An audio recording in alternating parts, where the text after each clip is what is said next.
সবাইকে জয়গুরু জানিয়ে ভিডিওটা শুরু করছি। পরম প্রেমময় শ্রী শ্রী ঠাকুর অনুকূলচন্দ্রের শ্রীহস্ত লিখিত সত্যানুসরণ গ্রন্থ হইতে পাঠ। কাজ করে যাও, কিন্তু আবদ্ধ হইও না। যদি বিষয়ের পরিবর্তনে তোমার হৃদয়ের পরিবর্তন আসছে বুঝতে পারো, আর সে পরিবর্তন তোমার বাঞ্ছনীয় নয়, তবে ঠিক যেন তুমি আবদ্ধ হয়েছ। কোনো প্রকার সংস্কারই আবদ্ধ থেকো না। একমাত্র পরম পুরুষের সংস্কার ছাড়া যা কিছু সবই বন্ধ। তোমার দর্শনের জ্ঞানের পাল্লা যতটুকু অদৃষ্ট, ঠিক তারই আগে দেখতে পাচ্ছ না, জানতে পারছ না, তাই অদৃষ্ট। তোমার শয়তান অহংকারী আহাম্মক আমিটাকে বের করে দাও। পরম পিতার ইচ্ছায় তুমি চলো, অদৃষ্ট কিছুই করতে পারবে না। পরম পিতার ইচ্ছাই অদৃষ্ট। তোমার সব অবস্থার ভিতর তার মঙ্গল ইচ্ছা বুঝতে চেষ্টা করো, দেখবে কাতর হবে না, বরং হৃদয়ে সবলতা আসবে, দুঃখেও আনন্দ পাবে। কাজ করে যাও, অদৃষ্ট ভেবে ভেঙে পড়ো না, আলসে হয়েও না। যেমন কাজ করবে তোমার অদৃষ্ট তেমনই হয়ে দৃষ্ট হবেন। সৎকর্মীর কখনো অকল্যাণ হয় না, একদিন আগে আর পাছে। পরম পিতার দিকে তাকিয়ে কাজ করে যাও, তার ইচ্ছাই অদৃষ্ট।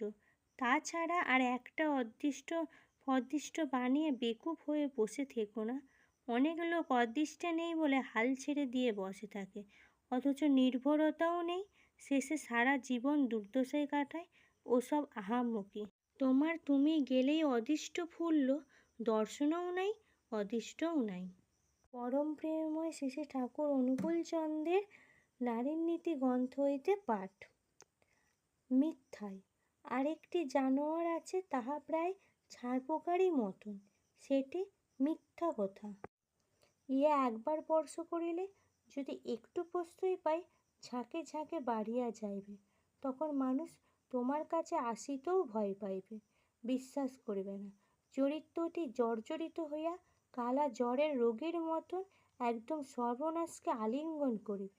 ইহার একটি উত্তম ঔষধ, এমন কোথাও অভ্যাস করা যাহাতে মানুষের কোনো প্রকারই অমঙ্গল না আনিতে পারে, অহিত না ঘটাইতে পারে।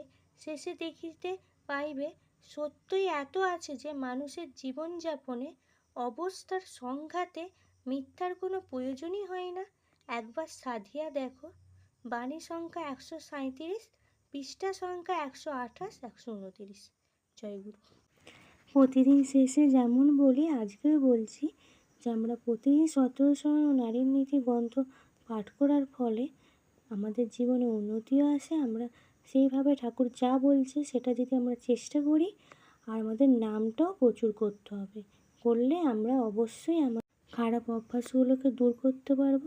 যেমন এই যে মিথ্যাটা, কোনো কিছুই হলেই আমরা মিথ্যা কথা বলে দিই, কিন্তু ঠাকুর এটা বলেছে আমরা তো সেটা জানলাম, তো আমরা তখন সেটা জানার পরে কিন্তু আর কখনোই মিথ্যা কথা বলা যেটা না বলতে হয় সেটাই চেষ্টা করব। আর নামটা, আমি বারবার বলছি, নামটা আমাদের প্রচুর করতে হবে, তবেই আমরা পারবো। সবাইকে জয়গুরু বলে এখানেই ভিডিওটা শেষ করছি।